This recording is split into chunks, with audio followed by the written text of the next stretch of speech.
esta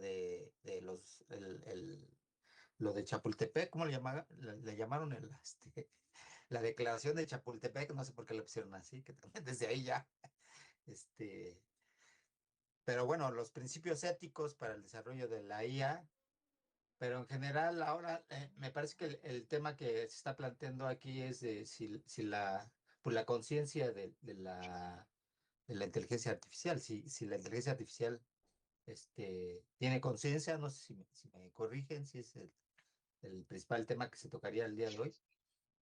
Este, y yo plantearía que realmente la inteligencia artificial actualmente, de hecho lo discutí hace rato con alguien, pues yo considero que no tiene conciencia, ¿no? Ahora, ¿va a tener conciencia en algún momento? No lo sé. Pero lo que sí hace la inteligencia artificial y también depende, por ejemplo, los modelos de lenguaje grandes, como el ChatGPT o el DeepSeek, pues hacen mucho más lo que uno le da en el prompt, ¿no? Y tal vez la falla en lo que contesta no está en que piense mal o que no piense, sino que el prompt que le damos, pues no es el correcto. Pero sí, digamos, si yo sería equivalente como si yo tengo un auto autónomo y dentro del programa de que se codifica para que navegue en una ciudad, pues yo le pongo, le especifico que si adelante del vehículo hay este, un humano, una persona, pues que se detenga, que no lo atropelle, ¿no? Obviamente. Pero eso es como algo que yo le programo, no es que el auto por sí mismo esté decidiendo pararse, ¿no?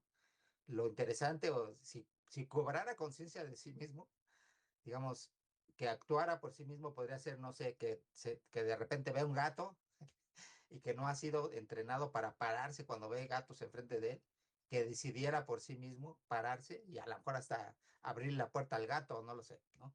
O que te llevara en lugar del lugar que le programas que te lleve, de un lado a otro, que te llevara a otro lado que tú no le especificaste y que no está en su programa, ¿no?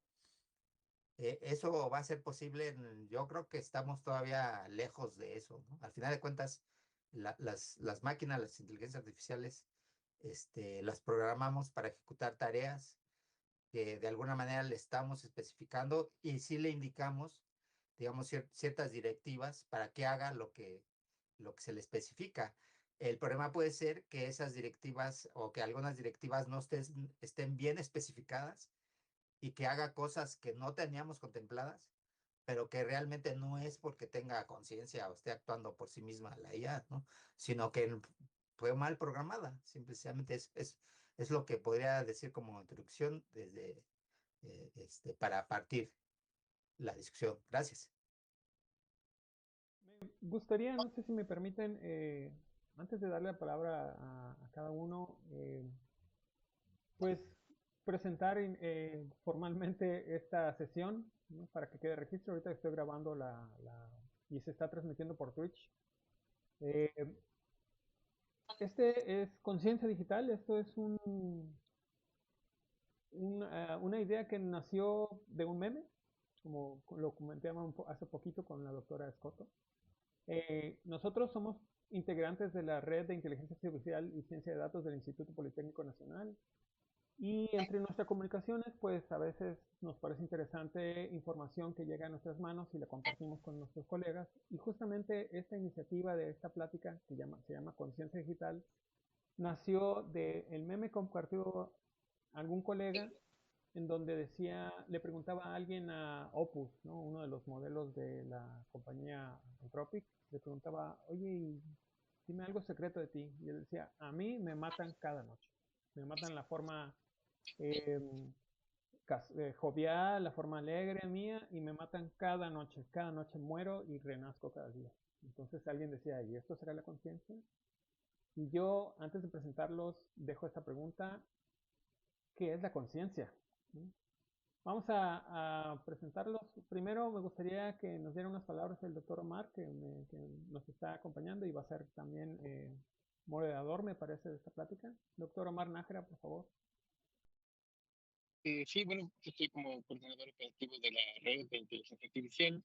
Eh, Mi participación aquí, bueno, es precisamente como lo menciona el doctor Ben Esteban, como moderador para dar las pautas del orden de participación. Y no sé si gusten, doy también una pequeña introducción desde la perspectiva de pensamiento complejo, que es mi línea de trabajo. Por favor. Sí, bueno, una de las consideraciones que podríamos hacer para la petencia de boca de este tema es precisamente la conciencia. Estamos partiendo desde un ámbito biológico y queremos hacer una referencia a la emulación de lo que se lleva a cabo con el artificio de los diferentes sistemas que se han implementado, ¿no? En esta, lo que le llamamos inteligencia artificial. Y lo que debemos considerar es que la conciencia es un proceso emergente. Si consideramos el caldo primigenio en el que se genera la vida, tenemos estructuras disipativas, es decir, estas estructuras que Illy Prillon nos marcó bastante bien desde la química inorgánica, pero que mantienen su estructura.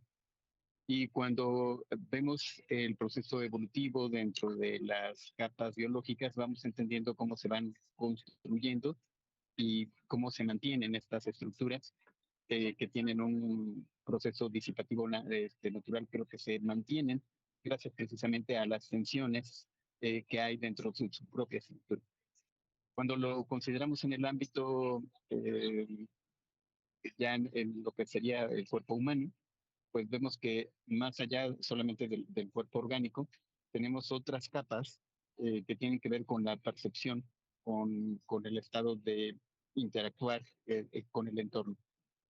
Aquí lo que podríamos plantear con el análisis de la inteligencia artificial es decir, de manera, sin este proceso evolutivo, sino como un salto, la percepción que tendrían los sistemas artificiales podrían generar esta estructura disipativa, capaz de reaccionar en consecuencia.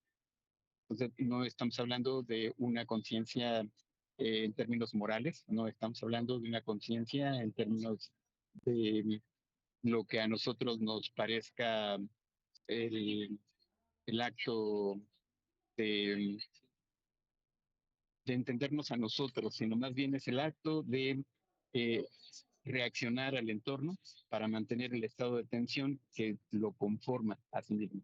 Entonces, la posibilidad sí, me parece que es viable desde la perspectiva de los diferentes elementos que se van a estar integrando en grandes sistemas. Estamos ahorita el grueso de la sociedad probando sistemas que interactúan con el texto que nosotros le ponemos, pero sabemos que pueden interactuar con sensores. Y una vez incorporando los sensores y haciendo módulos en donde le pidamos a estos nodos de inteligencia que actúen en consecuencia con el entorno, el asunto puede ser diferente. Entonces, por allí creo que podría ser uno de los puntos de apertura de la reflexión, en donde no lo situemos con las aplicaciones como GPT o Cloud o la Grok que se está manejando, sino con la gran apertura de los sistemas de inteligencia artificial que van mucho más allá de las aplicaciones que estamos utilizando en el cotidiano, ¿no? Sino en todo la faceta de meter estas estructuras disipativas, pero de manera artificial. Muchas gracias, doctor. Qué interesante. Doctora Marta, si me permite, antes de darle la palabra a usted, me gustaría que retomara un poquito esto que dijo el doctor Omar, solicitarle al doctor Juan Ramón Carben, usted que es más especialista en este tipo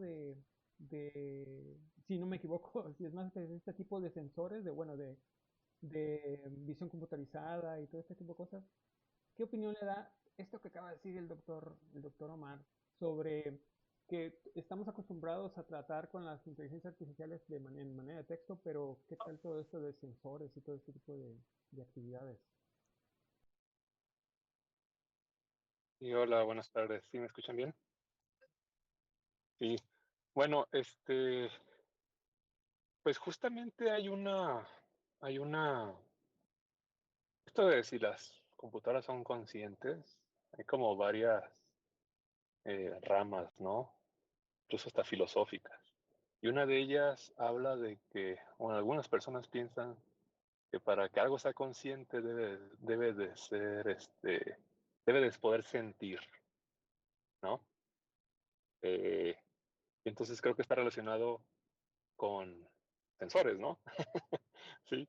Entonces, si metemos sensores a un sistema, ya le estamos dando visión, le estamos dando tacto, creo que olfato todavía no, ¿verdad? Le podemos dar audición, entonces a lo mejor podría cubrirse esa requerimiento, ¿no? Que dice esta rama, ¿no?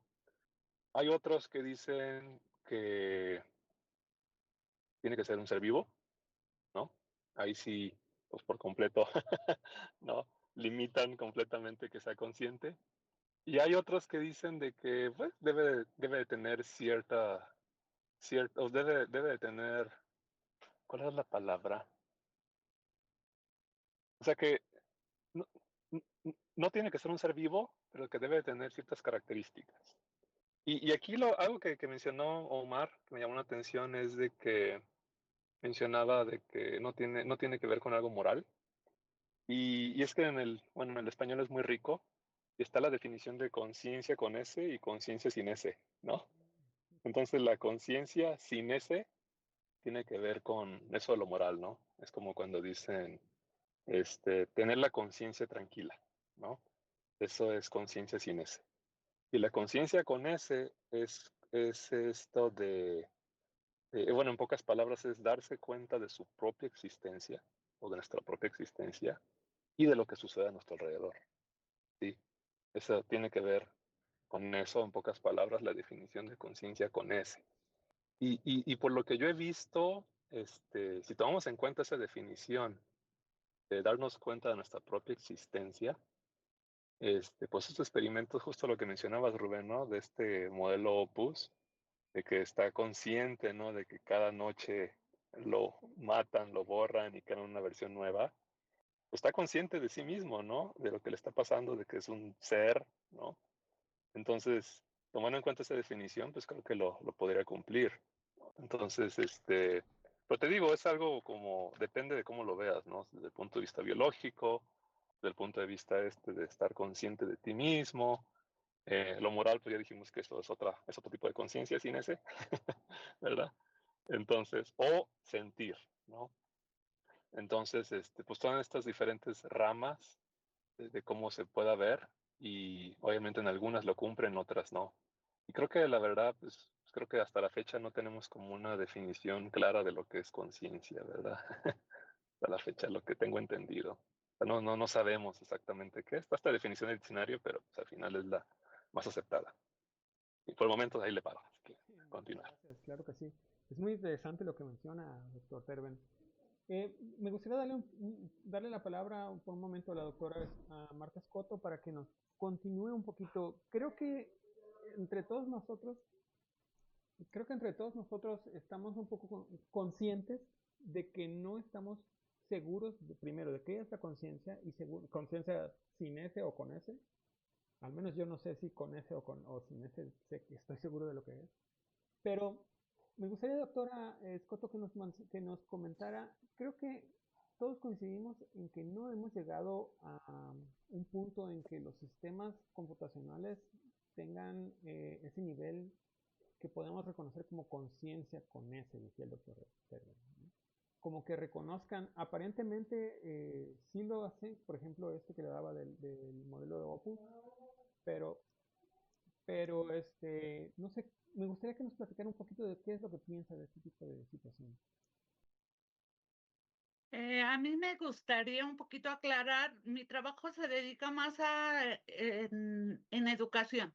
Yo navego por redes, trabajo con chicos menores de edad, este, y aquí entrar a navegar por todo ese espacio de lo que son las inteligencias artificiales va generando inconscientemente algo que es natural, pero a la que se le está delegando la criterios, por lo menos es lo que se ha demostrado dentro del estudio. Entonces, un poquito más allá de ser conscientes o no, dentro de todo este panorama hay que marcar como límites entre lo que es una ilusión y lo que realmente puede ocurrir. O sea, la palabra consciente, digo, conciencia ya la habían tomado que si filosóficamente, que si estructuralmente. Sí, pero ¿qué tanto es un joven consciente? A lo mejor nosotros ya tenemos formada una estructura y podemos darnos nuestro propio criterio. Pero dentro de lo que nace cada día en la inteligencia artificial, hay, no sé, la inteligencia artificial, tu alma gemela, el psicólogo, el que habla contigo. Entonces, cómo vamos ante una población que todavía no está formada a decirle, tiene conciencia o no, es lo que tú crees que está pasando y lo que no está ocurriendo en realidad, y que tanto le está cediendo el poder a algo que no lo tiene. Claro que sí. Antes de abrir otra vez la palabra para que quiera participar, me gustaría dejarles este tema. Tiene toda la razón, doctora. No podemos saber siquiera qué va a pasar, no podemos saber cómo va a funcionar, pero algo que me parece muy interesante es la ilusión que nos decía. La ilusión que nos decía sobre si existe alguien que me esté entendiendo, va a ser mi psicólogo, va a ser mi confidente, va a ser mi pareja. Anecdóticamente, hace el año pasado, no recuerdo la fecha, hubo una actualización de ChatGPT, creo que fue de 4.5 a 5 o una así, pero hubo muchos usuarios que se quejaron porque perdieron a su pareja. ¿Sí? Estaban utilizando a ChatGPT como su novio, ¿no? Les decían cosas y les contestaban y tenían una relación digital. Pero cuando fue la actualización se perdió todo eso. Entonces se quejaban porque ya no les contestaba amorosamente, ya no sabían los apodos que se tenían entre ellos y hubo una gran queja. Entonces, bueno, OpenAI, que es la compañía, pues dijeron, ustedes firmaron un acuerdo de responsabilidad responsiva o estos acuerdos de licencia que todo el mundo firma por default, en donde nosotros podemos cambiarlo y ustedes aceptaron. Entonces, por eso no procedieron las demandas, porque hubo demandas para OpenAI, porque perdieron a sus parejas. Entonces, antes de dejar esto, y les pido por favor al que guste participar, nada más si quieren levantar la mano primero para tener un poquito de orden. Es muy interesante. Entonces, repito la pregunta.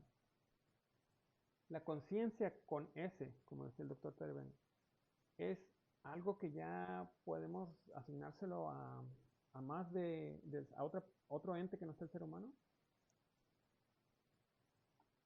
Adelante, doctor Terben. Sí, mira, algo muy interesante que también mencionó Omar, que me gustaría ahondar un poco, pero enfocado a la IA. Mencionabas, Omar, que la conciencia es algo emergente, ¿verdad? Y fíjate que y también a ver si puedo responder la pregunta de Rubén. Cuando salió GPT-3 en el 2020, en el paper, ahí en ese tiempo todavía escribían papers de cómo hacían las cosas, OpenAI, muestran muchas habilidades emergentes de estos modelos. Y GPT-3 en ese tiempo es un modelo que fue entrenado para predecir la siguiente palabra, nada más. Todavía no había el post-entrenamiento que hay ahorita. Eso surgió hasta el 2022. Sin embargo, simplemente con entrenar pues un clasificador, ¿verdad? Que está clasificando qué palabra sigue en base al contexto actual, se dieron cuenta de que aprendió matemáticas, ¿no? Por ejemplo, aprendió operaciones aritméticas de hasta 3 dígitos. Se aprendió a sumar, restar, multiplicar, dividir. Y y se preguntaron, bueno, a lo mejor está memorizando, ¿no? A lo mejor está memorizando las operaciones. Y se pusieron a analizar en el corpus, en el dataset que usaron para entrenar, qué operaciones matemáticas había, y le preguntaron operaciones que no había en su entrenamiento, y sin embargo sí podía resolverlas. Entonces eso le llamaron habilidad emergente, porque pues no fue entrenado para saber matemáticas, fue entrenado para predecir la siguiente palabra, algo estadístico, ¿no? Y entonces, y muchos ejemplos así, aprendió a traducir, ¿no? O sea, estamos hablando de un sistema que fue entrenado para predecir la siguiente palabra. Sin embargo, aprendió a traducir francés, ¿no? Alemán y un montón de idiomas. Eso también le llaman una habilidad emergente, porque, o sea, esa habilidad emergente, bueno, la definición de habilidad emergente en IA es la siguiente, y esta la define en un paper de Google por ahí en el 2022. Dice, una habilidad es emergente si no existen modelos más pequeños, pero sí existen modelos más grandes. Y imagínate de la siguiente manera, un modelo pequeñito, ¿no? Un LLM pequeño de millones de parámetros, y digamos que en el eje vertical tenemos qué tan bueno es para sumar, ¿no? Entonces, 0, 0, 0, 0. El eje horizontal sería como el tamaño del LLM, ¿no? 0, 0, 0, no sabe nada sumar, no sabe nada sumar, no sabe nada sumar. Y cuando llega a un tamaño de unos cuantos billones de parámetros, de repente, ¡pum!, ya sabe sumar. Entonces, esa habilidad no fue gradual, no fue de que, mientras más grande lo hago, mejor es para matemáticas. De repente apareció, ¿no? Entonces le llaman habilidad emergente a esos casos. Cuando no existe, en modelos más pequeños, pero llega un punto en que ya aparece, emerge esa habilidad. Y todas estas que les digo son habilidades emergentes, traducir, matemáticas y todo lo que puede hacer ChatGPT, ¿no? Por ejemplo. Y te estoy hablando del año 2020, ¿no? Y entonces, yo coincido con lo que decía el doctor Ponciano, de que actualmente los modelos no son conscientes, pero yo creo que la conciencia es una habilidad emergente que eventualmente va a aparecer si seguimos con esa tendencia. Eso es lo que yo pienso. Muy bien, doctor Ponciano. Sí, perdón. Creo que hay, bueno, se han mencionado varias cosas. Una, a lo mejor yo estoy un poco más desde el punto de vista ingenieril, soy más ingeniero que computólogo, voy a decir.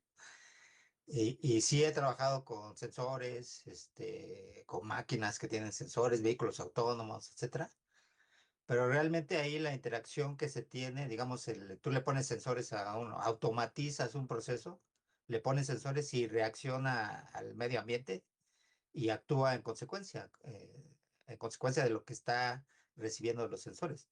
Ahora está muy de moda también lo de los o sea, agentes inteligentes, que básicamente pues esa es su función, ¿no? O sea, te percibe el entorno, tiene ciertos mecanismos de inteligencia artificial, voy a decirlo así, y en función de eso pues se realiza una tarea específica, ¿no? Y aquí ya tenemos la definición de inteligencia artificial general, que por ejemplo, ya que realice varias tareas al mismo tiempo de manera simultánea, pues ya estaríamos hablando de esta inteligencia artificial general, ¿no? Este, eh, puede ser, como mencionaba también, está el caso yo he probado mucho, por ejemplo, la IA la he estado aplicando mucho ahora yo escribo letra y le pongo música, y hay una IA que le pone música a tu letra. Pero si le das un prompt, bueno, ponla en rock, ponla en etcétera, etcétera, y te genera una melodía, y es como un poco, yo creo que lo que hace es como prueba y error, ¿no? Pero con si imaginamos todo el conjunto de música, de todos los ritmos, de todo, que con eso se entrenó a esa IA, entonces yo lo veo que es como una especie de armar un crucigrama o armar entonces tú le dices, ármame algo, ponlo en rock y ya tiene letras parecidas, música parecida, entonces lo va pegando uno tras otro. Pero eso es un proceso probabilístico. Incluso me ha dado alucinaciones. O sea que de repente, incluso lo que está diciendo no se entiende, no es en español, no es en inglés, es algo que que está alucinando, ¿no? Ahora, cuando lo hace bien, podríamos decir es conocimiento que está emergiendo, ¿no? Cuando lo hace mal, decimos está alucinando. Entonces sí, ahí hay como también una barrera, tal vez, que no es clara, ¿no? Que está difusa. Yo creo que sí genera conocimiento, pero con base en lo que le estamos programando, ¿no? Que haga, con las capacidades que le damos o que tiene el algoritmo, ¿no? Obviamente, ya algoritmos con millones de parámetros no existían hace 20, 30 años, ¿no?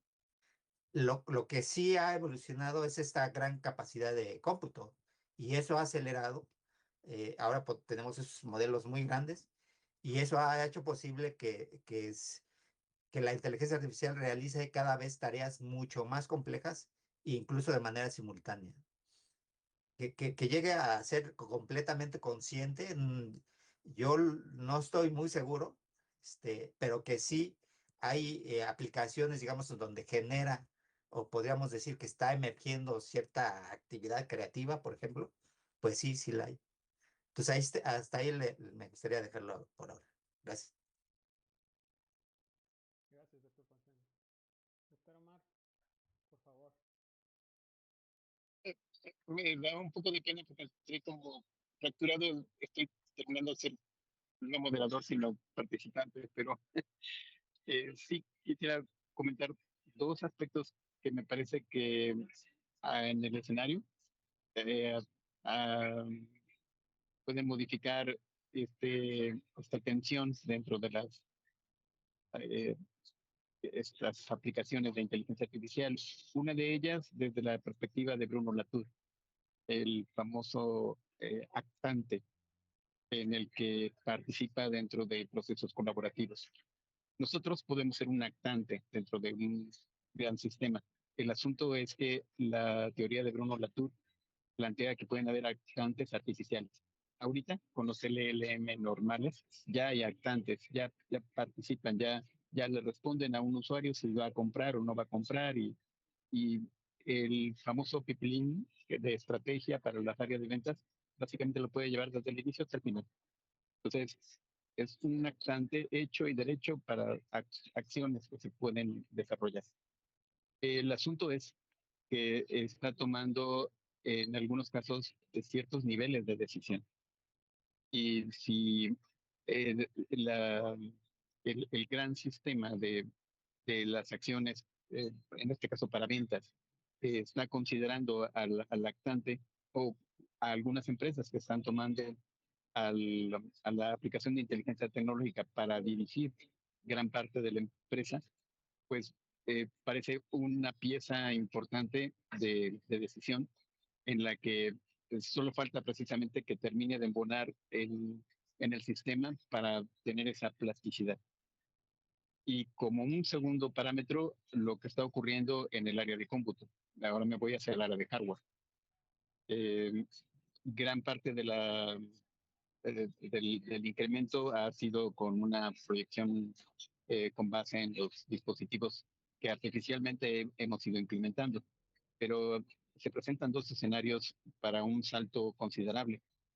Uno de ellos es la famosa cómputo cuántico, de que estamos a punto de tener, lo cual va a dar un boom a la capacidad que tengan.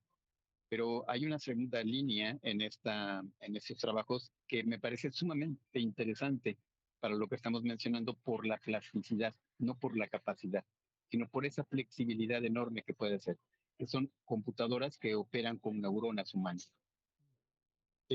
Ahorita ya hay unas granjas en Australia, es decir, no estamos en el nivel de prototipo, sino ya estamos en la primera estadía de uso, en el que estas granjas no son tan capaces como las de cómputo cuántico, pero sí son más capaces que las que normalmente tenemos.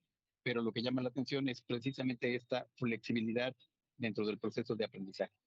Entonces, aquí ya no estamos hablando de un implemento que funciona con base en una capacidad así es medida de terabytes establecidos, sino que de repente tienen estas flexibilidades de capacidad. Y esto obviamente tendrá mucho que ver con ese salto que menciona el doctor Terben, en el que también yo coincido, llegará un momento en que parece que va a saltar, y como ocurre con la mayoría de los procesos centralizados, bueno, nosotros creíamos ser el centro del universo, pero hasta que llegó alguien que dijo, no, no, no, el Sol es el centro del sistema solar. Y así hemos ido escalando, reubicando nuestra posición. Ahora parece que memorizar no es el punto más relevante, que yo creo que la doctora Marta Guadalupe nos podrá hacer esta transición más adecuada de cómo el proceso de aprendizaje pasó de ser proceso de memorización a centrarnos en el proceso y la inteligencia de lo que eso va significando. Yo creo que cuando llegue el momento en el que las herramientas adquieran una forma entendible para ellas de rearticularse a sí mismas, es decir, que alcancen este estado de conciencia, pero para ellas, no para lo que nosotros ahorita le decimos exactamente conciencia, es decir, que tendremos que hacer un ajuste, podremos comparar el, lo que sería la conciencia para ellas y la conciencia para nosotros. Y esto continuo ajuste me parece de lo más relevante históricamente. Es muy interesante. Justamente antes de continuar con la doctora Scotto, también me viene a la mente esta noticia de hace unos meses de que simularon un cerebro de mosca. No sé si se enteraron de eso. Que tomaron como la secuencia de neuronas de una mosca, no sé, me imagino que drosofila, no sé qué, de esas de la mosca de la fruta, y lo pasaron como a un sistema, ¿no? No sé si es un LMM o no sé cómo estuvo, pero al final de cuentas lo activaron y a las pocas horas empezó a tener comportamientos de mosca, pues que explicaría, ¿no? Entonces se activaron los puntos en donde el cerebro artificial estaba reaccionando a la luz, estaba reaccionando como si estuviera tratando de comer azúcar. La noticia es un poquito ambigua porque ahora pues el amarillismo es muy así, pero la idea es interesante, pues mencionando a las granjas de computadoras neuronales que hay en Australia y no sé si en Nueva Zelanda también hay.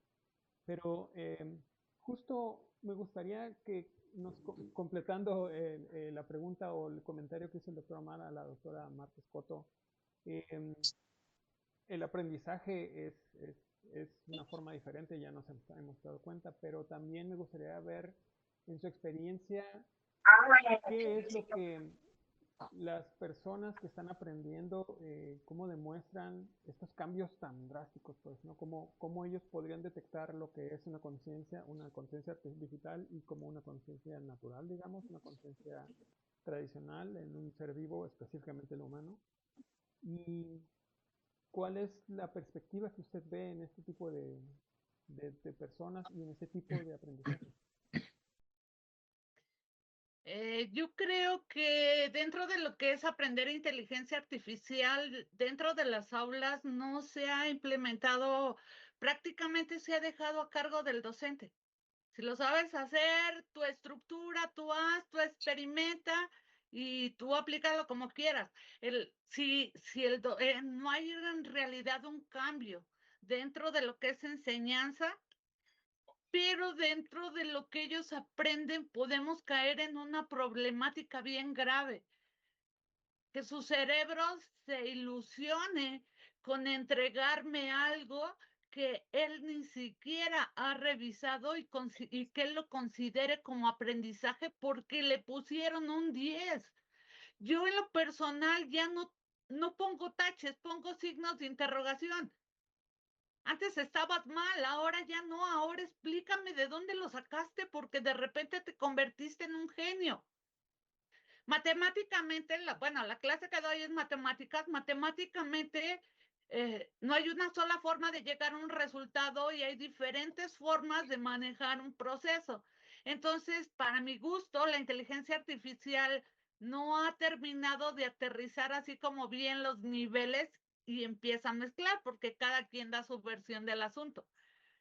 Pero el alumno sí tiende a confundirse o se está está a confundirse que entregar un trabajo, hay una inteligencia artificial para cada tarea escolar que el docente deje. Por consiguiente, unas bonitas presentaciones, un video, un resumen, una infografía, lo que tú me quieras presentar. La cuestión es que el maestro te está poniendo un 10 por entregarme un trabajo en el cual tú ni siquiera has estado consciente de lo que dice. Esa es una confusión que se está creando dentro de los propios alumnos, porque en mi experiencia ellos te paran, te preguntan sobre algo que tú volteas a ver y no lo hicieron ellos. Entonces, ¿cómo evaluamos ahora el error? Conscientemente en jóvenes es difícil. No voy a entrar a temas controversiales de cómo están los planes de estudios, cómo nos llevaría mucho más que esto, ¿no? Pero creo que voy a retomar un poquito una historia que salió hace como unos 2, 3 años. No sé si recuerdan cuando empezó el boom de ChatGPT, salió una nota, no recuerdo si fue en Lancet, extrañamente era algo sobre medicina, pero la nota era de un psicólogo que estaba dando clases en una universidad. Y la anécdota es eso, que estaba dando una clase y ahora los primeros, segundos semestres es algo que los estudiantes no tendrían la capacidad de hacer algo sumamente desarrollado. Y sin embargo, una alumna le entregó un escrito sumamente desarrollado, con un pensamiento de redacción sumamente profesional, es lo que decía la anécdota. Y entonces le dijo el psicólogo, oiga, pues, joven, esto, ¿a quién se lo copió? Y digo, no, le aseguro que no se lo copió a nadie, pero es que esto no puedo haberlo hecho, lo hice yo. Mira, dice, te voy a dar la calificación, solamente explícame cómo lo hiciste. Estoy hablando del 2023, por ahí. 22, 23. Y entonces la estudiante le dijo, pues, esta página que se llama ChatGPT, y yo le pedí lo que usted nos dijo, lo redacté, y me dio todo el escrito, y así lo hizo. Y entonces, pues, en aquel entonces, el psicólogo decía, esto va a estar muy fuerte porque los estudiantes ya no van a aprender, ya no van a querer aprender, pues, ¿no? Lo ponía como cuando ya antes enseñaban a sumar y ahora ya no quiere sumar, todo el mundo lo hace con calculadora, pues. Entonces da mucho que pensar todavía esto. Pero bueno, me gustaría entonces eh, abrir de nuevo la plática para preguntarles. Lo que decía el doctor Omar es muy cierto y por eso trataba de llevarlo a usted, doctor Escoto. La, los, todos los sistemas, los modelos actuales están aprendiendo poco a poco y quizás pase como decía el doctor Terben, ¿no? Va a ser un cambio abrupto cuando nosotros consideremos que, están tomando conciencia. También lo decía el doctor Omar, ¿no? Que a lo mejor los sistemas toman una conciencia que nosotros no podemos detectarla o no la conocemos como nosotros la podemos clasificar, pues. Pero también me gustaría preguntarles entonces a todos, y veo que el doctor Terben va a intervenir primero, me gustaría preguntarles entonces, eh, ¿qué tan importante entonces es definir si son o no conscientes de estos sistemas?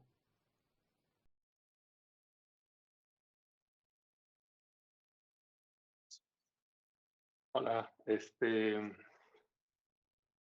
creo que en este punto es tal vez irrelevante, porque para empezar, pues no sabemos ni qué es la conciencia. Pero algo que sí me gustaría comentar relacionado con lo que decías de si siguen aprendiendo, y es algo que no veo mucho que lo mencionen estas grandes empresas, y tal vez porque como viven de eso, viven del hype, ¿verdad? Pero hay algo que le llaman colapsamiento de modelo. No sé si han escuchado ese concepto. Y se ha demostrado que si tú entrenas un LLM, por ejemplo, con datos generados por el mismo LLM, ya no aprende. De hecho, se hace más torpe. Le llaman colapsamiento de modelo. Eso lo han demostrado científicamente. Y lo que está pasando ahora es de que pues, el Internet se está llenando de texto generado por los LLMs, ¿no? Y ese mismo texto está siendo usado para reentrenarlos. Entonces, cuando dicen estas personas de que pues, se va a acabar el mundo y la superinteligencia y nos van a gobernar y todo eso, yo creo que no, porque uno, el límite es nuestra inteligencia, porque aprende de nosotros, ¿verdad? Y, y lo nuevo que están aprendiendo es generado por ellos mismos. Entonces existe un tope, ¿no? ¿Cómo le llaman? Que viene siendo como la inteligencia humana. Y entonces están esas dos cosas. Entonces yo creo que por más grandes que los hagan, por más que sigan invirtiendo, digo, son herramientas fantásticas cuando las usas bien, pues son malas cuando no te ayudan a aprender y estás creciendo, ¿verdad? Pero yo creo que este futuro de Terminator o Matrix, yo creo que no vamos a llegar justamente por ese que les menciono del colapsamiento del modelo. Y sí, están generando datos sintéticos para entrenamiento porque ya se acabaron todo el texto de Internet. Y están usando YouTube, videos, y están usando Twitter, pero pues al final es creaciones humanas y tienen su límite. Entonces, por eso que mencionabas de que si van a seguir aprendiendo, yo creo que va a llegar un punto no muy lejano en que se van a estancar. Y de hecho yo no veo mucha diferencia en GPT-4 del 2023 a GPT 5.5, que es el de ahorita. Sí veo que es mejor siguiendo instrucciones, es mejor para capacidades agénticas, es mejor con largos contextos de información, pero en cuanto a inteligencia, yo no veo que sea mejor. O sea, GPT-4 cuando salió en marzo del 2023, a mí fue algo como sorprendente. Fue un salto muy grande entre GPT 3.5 y el 4, y fue cuando la gente se asustó, ¿no? Dijeron, si esto sigue así, ya, ¿no? Terminator, ¿no? Pero yo no he visto ese incremento en inteligencia. Y sí, los benchmarks siguen subiendo, con los que los míos inteligencia, pero yo creo que es más memorización, ¿no? A que le llaman contaminación de los benchmarks. Están aprendiendo del Internet. Entonces yo por eso siento que no sé si se llega a la conciencia artificial por esto mismo que les menciono, y también no tengo miedo del futuro, ¿no? Yo creo que seguirán siendo herramientas que nos van a servir, pero tienen su límite. Entonces yo creo que ahí termino mi participación. Claro, muchas gracias. Doctor Ponciano. Sí, a lo mejor retomo donde deja el doctor Herbert. Yo también pienso que al final de cuentas los algoritmos en general, así lo voy a decir, de la inteligencia artificial, nos sirven para construir y desarrollar herramientas que asisten al humano. Y también aquí entraría un parte, tal vez, la cuestión ética. Siempre que hay una aplicación donde se pueda afectar, ya sea a otros humanos o a infraestructura crítica, por ejemplo, yo creo que un humano siempre debe estar en el loop de la toma de decisiones, ¿no? Por ejemplo, cuestiones médicas, ¿no? Que una inteligencia artificial decida si a alguien se le da o no una medicina para cierta enfermedad. Yo creo que esa decisión no la debe tomar la máquina, la debe tomar un humano, un especialista, ¿no? Pero sí, lo que sí creo que ayuda bastante es a acelerar, digamos, el que el médico, el doctor, en lugar de ver a, no sé, un paciente cada ciertos meses, pues los vea cuando diario con base en los datos que se han estado recolectando del paciente, por ejemplo, ¿no?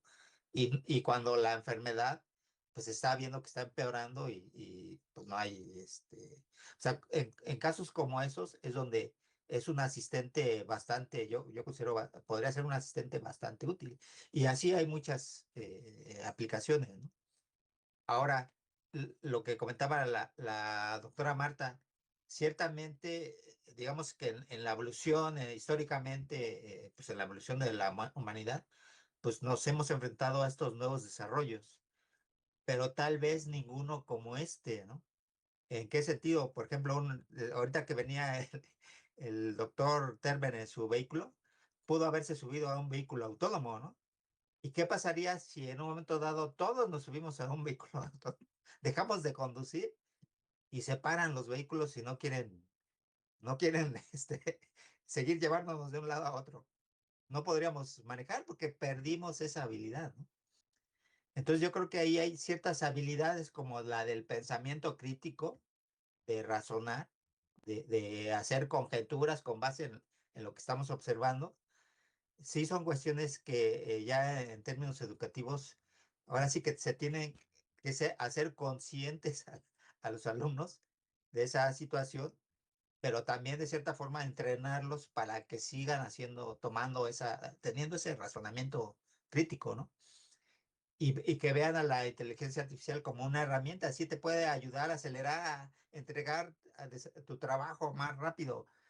Pero si tú no lo revisas, si tú no lo analizas, si tú no estás consciente de lo que estás entregando y no lo entiendes, sobre todo, si me entregas algo que no entiendes, digamos, yo siendo profesor y les dejo una tarea, si me entregas algo que tú no entiendes, pues no lo hiciste tú, ¿no? Es tan fácil como eso. Pero de que que está ahí, que la usan, que la van a seguir utilizando, es más, es algo innegable, ¿no? Y pues sí, es una duda, ¿qué vamos a hacer? Pues yo creo que eso, que tomar conciencia de que está ahí como humanos, y incluso también como humanos, pues puede ser tomar conciencia que tenemos herramientas, digamos, que ya nos compiten, ¿no? Y a muchos los ha desplazado de su trabajo, ¿no? Es cuanto, gracias. Gracias, doctor. Me gustaría pedirle la palabra al doctor Omar Nájera con dos peticiones. La primera es, si tienes más experiencia con inteligencia artificial, ¿podrías explicarnos cómo es el funcionamiento o para qué, o qué son y para qué funcionan los tokens? Y la pregunta entonces, una vez que nos puedes definir esto, es, ¿cuántos tokens se ocuparán para decir que un sistema de estos tiene conciencia? ¿Con cuánto se demostrará esa conciencia? Bueno, yo no tengo un conocimiento técnico tan profundo como para ahorita delimitar cómo lo utilizan las empresas que cotizan con base en tokens. Y por lo tanto, pues no podría establecer ahorita sobre un parámetro de que con cuántos tokens podría llegarse a un punto de esta naturaleza. Pero algo que sí me parece relevante es que deberíamos estar alertas porque es un proceso emergente. Cuando llegue el momento en el que los tokens alcancen esta condición, de entrada no creo que sea como las aplicaciones que ahorita estamos manejando la mayoría, digamos que de los mortales. Hay aplicaciones de inteligencia artificial en la industria que nada tienen que ver con las aplicaciones como el ChatGPT o como Cloud, no, y sin embargo son aplicaciones de inteligencia artificial. Me parece que en la convergencia de estas diferentes formas de trabajar en inteligencia artificial está la posibilidad de una conciencia como tal. Si surgen, me parece que es con intención. Y de allí el asunto que sí vale la pena prestarle atención por básicamente dos razones. Una de ellas tendría que ver con el ejercicio de pensamiento analógico. No solamente tenemos que trabajar el inductivo y el deductivo, sino que el analógico nos da ese trabajo de comparación que nos da de gran escalada la, las formas integrales en las que van sucediendo. No en todo momento se prestan los escenarios para hacerlo, pero en este caso sí. El desarrollo de la inteligencia artificial nos está dando la oportunidad de utilizar como un ejercicio de reflexión lo que ocurre con nuestra inteligencia. Pero estamos entrando en un nuevo estadio donde nuestra conciencia puede ser comparada analógicamente con la posibilidad de una conciencia totalmente artificial. Creo que el asunto está lejos. Tampoco creo que es un asunto así como de así, porque ya sentimos la prueba de que tienen capacidad de un cierto nivel de inteligencia, porque creo que tampoco llegan a la inteligencia dura como tal. En algún momento, cuando se hablaba de la cibernética, se separó entre la inteligencia débil y la inteligencia fuerte.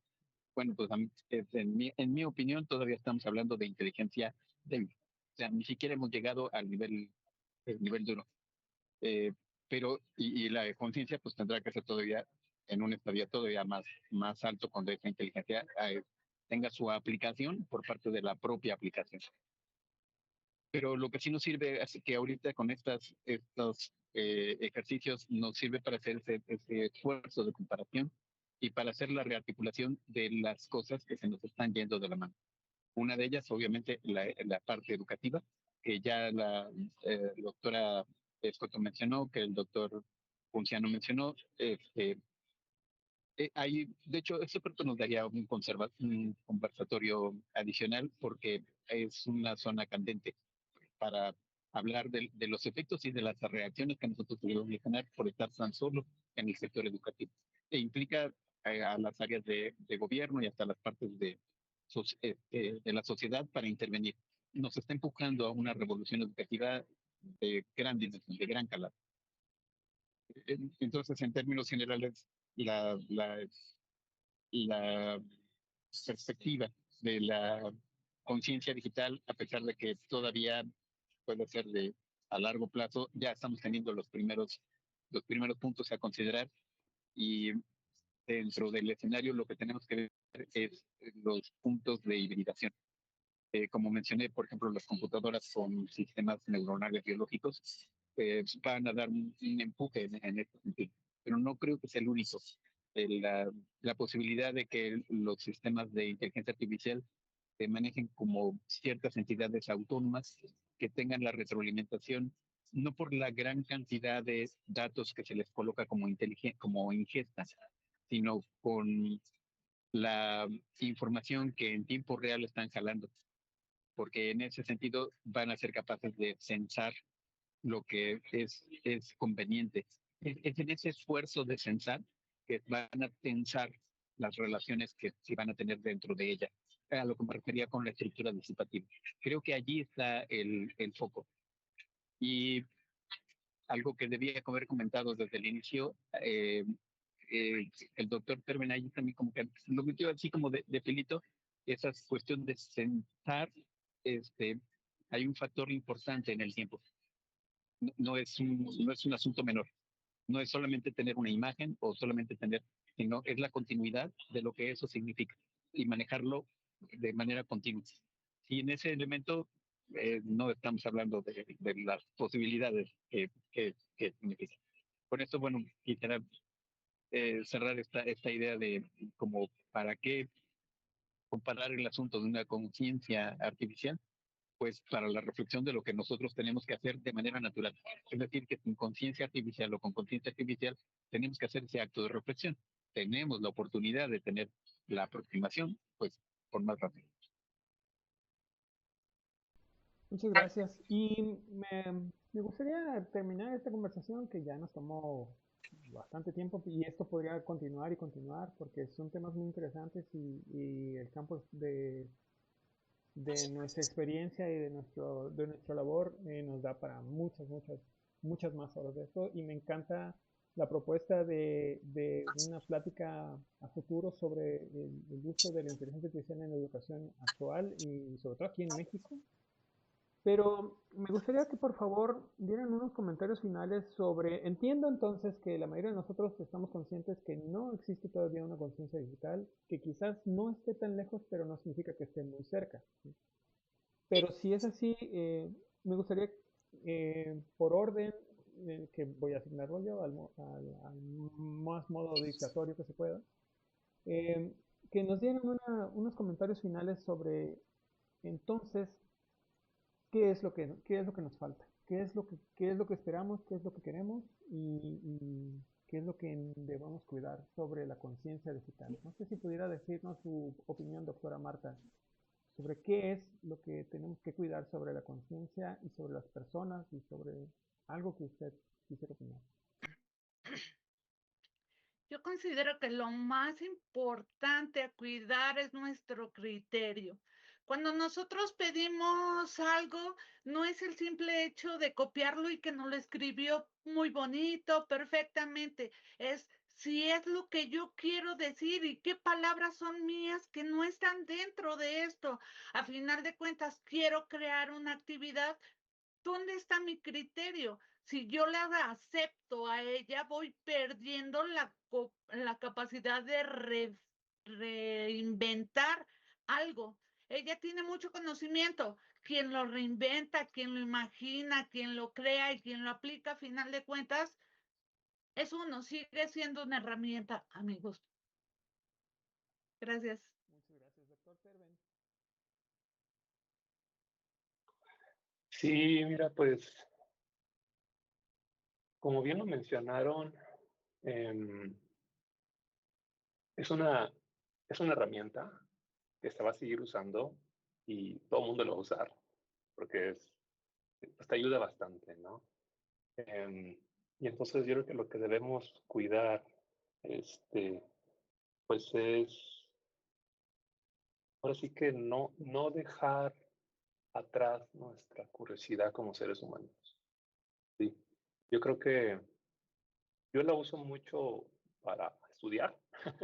Sí, ChatGPT es como un oráculo que lo sabe todo. Y si le activas el modo thinking, que razona, es increíble, ¿no? Entonces lo uso mucho para estudiar, le pregunto cosas y no, pregunto y no me pregunta de vuelta. Entonces yo lo uso para aprender. Obviamente para redactar correos y todo eso, pues también, ¿no? Te ayuda a escribir más rápido. Pero, sin embargo, creo que nosotros todavía estamos en control de, de su uso, ¿no? Y luego mucha gente piensa, ¿no? Que se va a salir el control. Yo no tengo ese miedo. Bueno, poquito, pero no tanto. Y yo creo que vamos a seguir teniendo el control de, de la IA, porque al final pues son computadoras, ¿no? Simplemente salen en control, pues las podemos apagar. No que estén en red, ¿verdad? Y se copian. Pero bueno, regresando a tu pregunta, yo creo que sí, debemos de cuidar de no perder esa curiosidad, porque sí, ahorita y las nuevas generaciones que están creciendo con esto, pues lo están usando para todo, ¿no? Y pues ojalá y no les afecte. Yo creo que se puede usar tanto para bien como para mal. Pues ahí dejo mi pensamiento. Gracias. Muchas gracias. Doctor Ponciano, ¿algunas últimas palabras? Y yo creo que dos puntos, y aquí sí dejo al lado de ingeniería y voy un poco más hacia la filosofía. El riesgo de que la inteligencia tome conciencia, de hecho lo contempló hace recientemente Jeffrey Hinton, y lo que él decía es, debemos entrenar la IA como nuestra madre, ¿no? Para que dado caso que tome conciencia, pues diga o piense, o sea consciente de que somos sus hijos, ¿no? Y por así decirlo, pues no acabe con nosotros, ¿no? Porque puede haber ese riesgo. Y por otro lado, también por ahí leí un artículo que me pareció bastante interesante. Bueno, claro, aquello de entrenarla como nuestra madre, bueno, ahí ya queda abierto a quien lo quiera hacer. Pero hay otro artículo en donde precisamente hablan de la evolución de la humanidad, y la inteligencia artificial se ve como pues la evolución del humano mismo, ¿no?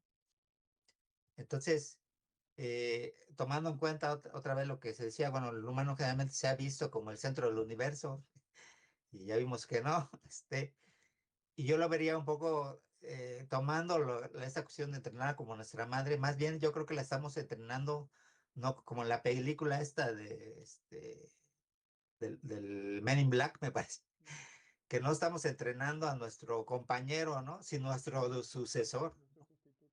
Entonces, por ahí, que tal vez por ahí va, ¿eh?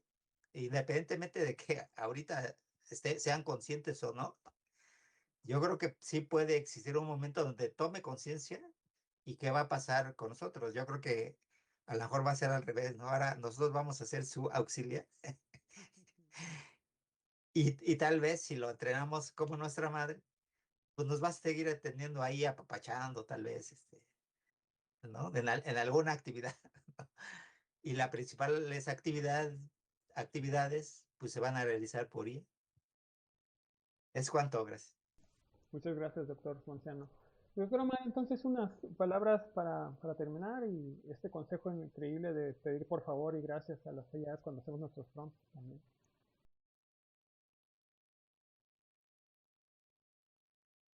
Sí, sí, el protocolo que debemos mantener con la inteligencia artificial debe ser también un reflejo de cómo somos. En algún momento alguien que saludaba todos los días a un guardia y no le contestaba, fue observado por un amigo y le dijo, ¿y por qué lo saludas si nunca te contesta? Y le dice, porque de él no depende mi calidad como persona y mi cultura. Y que creo que en este caso aplica exactamente igual, siguiendo el modo de pensamiento del doctor Ponciano, en el sentido de que el quehacer que se tenga con la inteligencia artificial puede ser en algún momento reflejo de ese mismo proceso. Yo en lo particular, yo sí estoy algo espantado, porque nuestra genialidad va de la mano con la gran locura que de repente tenemos. Entonces, no estoy espantado de la herramienta, estoy espantado del uso que le podemos dar. No, a diferencia de una cultura como los aztecas, en la que eran muy disciplinadas las personas que eran educadas en las escuelas que en ese momento se tenían para ser caballeros águila o caballeros jaguar, para poder ostentar una forma de ser, pues el uso democrático está teniendo esta herramienta, está alcanzando a un sinnúmero de personas de las cuales no tenemos control de la herramienta que les estamos dando. Entonces, pues no me espanta el uso de la herramienta, pero la vorágine o el monstruo de 1000 cabezas o de 1 millón de cabezas o de más de 1 millón de cabezas que pueden dar con esta gran potencia de herramienta, sí me parece que deberíamos de estar alertas a lo que eso pueda significar, porque realmente nos potencia, pero nos puede potenciar para lo bien y nos puede potenciar para lo mal. Entonces habría que estar como muy alerta, y el sector educativo pues tiene que decir, tiene cosas que hablar al respecto. Entonces, pues con esto quisiera terminar mi reflexión de que pues sí, habría que estar atentos de ya en lo que esto pueda significar. Pues me gustaría agradecer a todos ustedes. Esta es una iniciativa que espero tenga eco entre demás colegas y funcione para todas las personas interesadas en estos temas, y que nosotros podamos ser un enlace entre todas estas nuevas tecnologías, todas estas nuevas actividades y nuestros métodos que se utilizan. Como dice el doctor Omar, pues no sabemos quién nos está aprovechando, pero pues entre más podamos enseñarle cómo funcionan y cuáles son los fundamentos de estas nuevas tecnologías, tanto para educación como para personas interesadas, pues va a ser para un beneficio común, digamos. Y les agradezco a todos su participación. Espero contar con ustedes de nuevo. Esperamos el doctor Omar y yo contar con ustedes en una próxima ocasión, y les deseo muchas gracias. Hasta luego. Hasta luego, que estén bien. Hasta luego. Gracias, hasta luego.